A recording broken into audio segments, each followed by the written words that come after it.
bọc đi cho vai ấy opi tơ rồi và thay mà khỏi việc đã tái có tới prao mỏng thế nè ជួបជាមួយបងកាកាឥឡូវខ្ញុំមកសួរគាត់ prediction ថ្ងៃហ្នឹង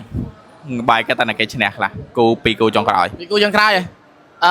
Pro 2-0 4-0 CRU 2-1 Flash មិនបានអត់គាត់តា CFU 2-0 មួយ Flash គាត់ថាគេអាចឆក់បានមួយហ្គេម Flash ព្រោះមិនសមមិញដូចជារៀនមេរៀនច្រើនដែរ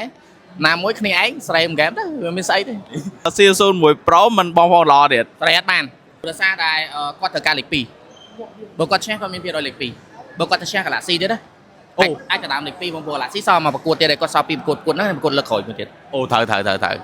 សួរណៃកើម្ដងសុំ prediction ថ្ងៃហ្នឹង2គូចុងក្រោយ 2-0-2 សុំបញ្ជាក់ថាហេតុអីបាន2-0-2 2-0-2 ដោយសារ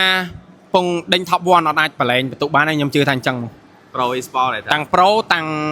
CFU អញ្ចឹងហ្នឹងហើយតាំង Pro តាំង CFU 2-0-2 ព្រោះគាត់ប្រជែង top 1ខ្ញុំអត់ជឿថាគាត់ប្រឡែងបានទេ តែយើងមកជួបជាមួយនឹងបងម្ដងស្ដាច់ស្រែកលឿនជុកមកក្នុង MPL ឥឡូវចង់សួរ prediction បាយសម្រាប់2គូចុងក្រោយថ្ងៃហ្នឹងបាយគាត់ថាគេឈ្នះឲ្យលទ្ធផលបាន ការពិតបើសម្រាប់ខ្ញុំវិញខ្ញុំចង់ឲ្យ Pro ដាក់ C0 2-0 ហើយ CRU ដាក់ Flash 2-0 ឲ្យពីរក្រុមហ្នឹងទៅលេង qualify ទាំងអស់គ្នា ឥឡូវសុំហេតុផលបាយបញ្ជាក់វិញថាហេតុអីបាយគាត់ថា 2-0 ការពិតចៃសម្រាប់ Pro គាត់ត្រូវការកៅអីមួយ top 1 top 2 ដើម្បីងាយស្រួលឲ្យមាន benefit ទៅ play off របស់គាត់ហើយ CRU កំពុងតែការបដិបន្ទុកគ្នា top 1មួយ Galaxy Legend ដូចគ្នាដែរហើយគាត់ទៅជួ top 1 top 2ដូចគ្នាដើម្បីងាយស្រួលឲ្យមាន benefit ទៅ play off ដូចគ្នាអញ្ចឹងខ្ញុំគិតថាពីរក្រុមហ្នឹងគាត់អាចធ្វើមិនយកឈ្នះ 2-0 ដើម្បី2-1ដែរខាតថ្ងៃហ្នឹង អូអែមស្រែមកក្បោះក្បាយសំជាមួយនឹងរហ័សនាមអ្នក rap នៅក្នុង MPL Man នេះជួបជាមួយនឹង Pro ពេមេងចង់សួរ prediction ថ្ងៃហ្នឹងគាត់ថា2គូចុងក្រោយណាគេឈ្នះឲ្យលទ្ធផលបាន សម្រាប់គូនេះដូចជា CU01 Pro Esport Pro Esport 2 CU01 ហើយនឹងគូចុងក្រោយ CFU 2 Flash 0 ច្បាស់ហើយឥឡូវសុំហេតុផល ខ្ញុំគិតថា CU0 អាចតដៃជាមួយនឹង Pro បានប៉ុន្តែសម្រាប់ CFU គាត់ត្រូវការបន្ទុកដើម្បី secure លេខ1 ហេតុផលអែមស្រែរបស់គេជួបជាមួយនឹង KC ថតពីណាគេក្រុមហ្នឹងដឹងតែចាញ់មកឥឡូវចង់សួរ2សំណួរមកសំណួរឯងសុំ prediction ថ្ងៃហ្នឹង2គូចុងក្រោយ ដាក់ញ៉ាសូបណ្ដោយ2-1 ណាគេ2 Pro Pro 2 Pro 2 CU01 ចោះ Flash មួយ CFU វិញ 2-0 ណាគេ2ណាគេ0 CFU CFU សុំតោះហៀសុំតោះ ឥឡូវសុំហេតុផលមួយមក អូខ្ញុំនិយាយរួមទៅ Pro គាត់ខ្ញុំនិយាយទៅ all in អញនិយាយថា all in នេះ Pro ហើយមួយ CFU ហ្មងហ្នឹងហើយតែបើ CU0 ខ្ញុំឃើញគាត់ដូចណាគាត់ក៏ខ្លាំងដែរប៉ុន្តែគាត់ខំប្រឹងទៀត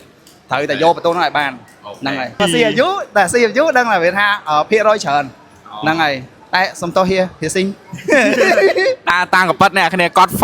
fan CFU ហើយគាត់ fan Pro ទេអត់គាត់ prediction ណោះ អត់ទេខ្ញុំ fan ទាំងអស់ប៉ុន្តែបើតាមមើលចាក់ស្ដែងវាអញ្ចឹងមែន ជួបជាមួយនឹង Chicha Odat សុំសួរបាយមួយបាទprediction ថ្ងៃហ្នឹងសុំ prediction ថ្ងៃហ្នឹង2គូចុងក្រោយ mà cô nấy CU0 Pro Pro cách tha 2-1 ចុះ Flash មួយ CFU tại 2-1 nó thật Pro Pro 2 Pro 2 CU0 អូខេ haiក្រុមក្រោយ2-0 ឥឡូវសុំហេតុផលមិនអត់2-1មិនអត់2-0នេះ ក្រុមនេះរៀងអែមដែរទឹកដៃមិនធម្មតាអញ្ចឹងហើយគេរៀងល្បីដែរ អូខេ ចឹងទៅទឹកដៃគេមានការល្បីគេមានទៀតអាហ្នឹងចឹងយើងឲ្យ2-1ហើយហើយ Pro នឹងដាក់2ហើយព្រោះ Pro រៀងអែមជាង គេខ្លាំង គេខ្លាំងគេឡើងដៃខ្លាំងតែបើក្រុមក្រោយវិញ CFU នឹង2ហើយ សាហាវហ្មង CFU